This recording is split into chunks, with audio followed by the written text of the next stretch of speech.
You thought I fell off? You're smoking something. Hello and welcome to Sports Tips UK. I'm Marcus J. Richardson. And I'm Adam Thorne. Here's another video recorded on a different day, even though we've got the same clothes on.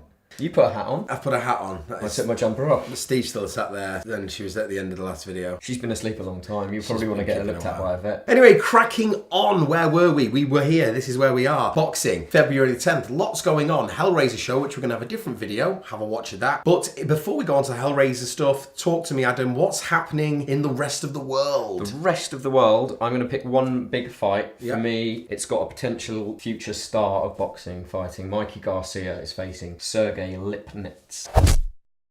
So moving on then, we've got a big Frank Warren night on the same night as Hellraiser. So this will have actually happened chronologically before that fight. Of course. Of course, it will be happening in the Copperbox in London's East End in Hackney. And who's fighting? Top of the bill. I mean, obviously there's loads of fights, but just tell me the main dogs. So the main three was supposed to be Zolani Tete defending his world title. He's pulled out this week with a calf injury, so that fight's off, and it's kind of whipped the veneer off of the rest of the bill. It's very one-sided, so I'll whisk through it. Anthony Yarde, huge light heavyweight. How the hell he makes the weight, I have no idea. He's knocking people out for fun. Now he's fighting Tony Averlant from France, who's been beat 9 times, knocked out twice. That'll be Yarde. He might go a bit longer. That's more like pre-season friendly then, really. Yeah, it's a bit underwhelming, that one. Bradley Skeet, perennially avoided. Jeff Horn swerved him like the fucking plague. And I feel very sorry for Bradley because he deserves a world title shot. He's awkward. I've seen Bradley Skeet spar with Larry Akindeo, and you know he looks hard work. Do you know what I mean? Yeah, he's very, very awkward. He's tall. He's about 6'3". Yeah, he fights at welter. He's quite lanky. Gets down to 10 and a half stone. Yeah, and you see him outside a fight. He's actually a big guy. And he strips that off for the fight. Sounded wrong.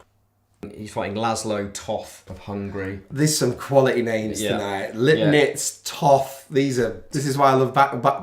I love boxing, man. I love boxing. Skeet's going to knock him out, I'm assuming.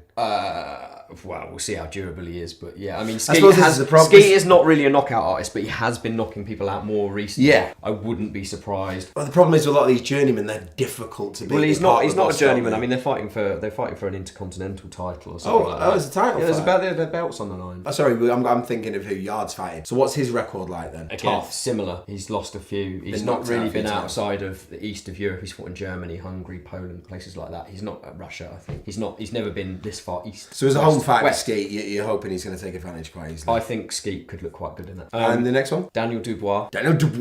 Dynamite Daniel Dubois. He's featured on a couple of our videos before, or at least one of our videos. At least one, yeah. 6'5", 20-year-old, knocks people out for fun. I've seen him live a few times. Got a lot of potential. Times at weigh-ins, things like that. Very quietly spoken, almost to the point of being shy. Put him in that ring and he's an absolute killer. Yeah. And he's fighting a guy who's unbeaten. He's 8-0 with 1 draw, so 9 fights unbeaten. And this is going to be on Box Nation, I'm assuming? This is on the same card. Yeah. He's fighting DL Jones, 8-0 and 1. He drew though with Dorian Darch, DL Jones. Dorian Darch fought Daniel Dubois. Now there's a lot of D's in there. Dorian Darch was destroyed by Daniel Dynamite Dubois in his last fight, both of their last fights. Didn't destroy him with the D, did he? Well... Yeah, I know. You know what the D is, Adam, yes, I do. And do you know what's really funny is I recorded a podcast last night where the person I was recording the podcast went on about Daniel Dubois' dick as well. So I don't know what it is about Daniel Dubois. The Southpaw Jab Podcast. It is the Southpaw Jab Podcast. You can see the logo down there. Southpaw Jab Podcast is a brilliant podcast. You should check it out. Yeah. It's not necessarily for the casual. It's more for the hardcore boxers. Well, it's actually not. We're trying to educate the casuals. We're trying to get some stuff out there. If this is like your gateway drug, the sports tips vids, and then we're this is the nice little Mary Jane. So we're the cannabis and you're the heroin. We're the horse that you get. So if you do want to go from the cannabis of sports tips vids to the heroin, to the Southpaw Jab, to the stronger opioids, then get involved. It's a good podcast and it's worth a watch. Plus Adam does film reviews. Anyway, moving on. So do I. Mine are video ones, his are written ones. Check them both out. This is self-promotion. We should stop this. So Daniel Dubois, you think he's going to win? Bradley Skeet's going to win. Anthony Yarde's going to win. Daniel Dubois will be a massacre. But 2 rounds tops. Dubois, Skeet, Yarde. Yeah, you won't get much money back on that. I don't think. But you think it's pretty much nailed on for those. So yeah, I mean, short of something happening like the Truax, Caleb Truax against James DeGale abomination, I just don't see it happening. Okay, cool. Brilliant. Okay, your book's probably been in shot the whole time as well. There, I just realised, but it's fine. Never mind. I can't read it down there because I don't have any fucking bins on shit. So thanks for watching. I've been Marcus J. Richardson. I've been Adam Thorne. Until next time, we'll see you soon.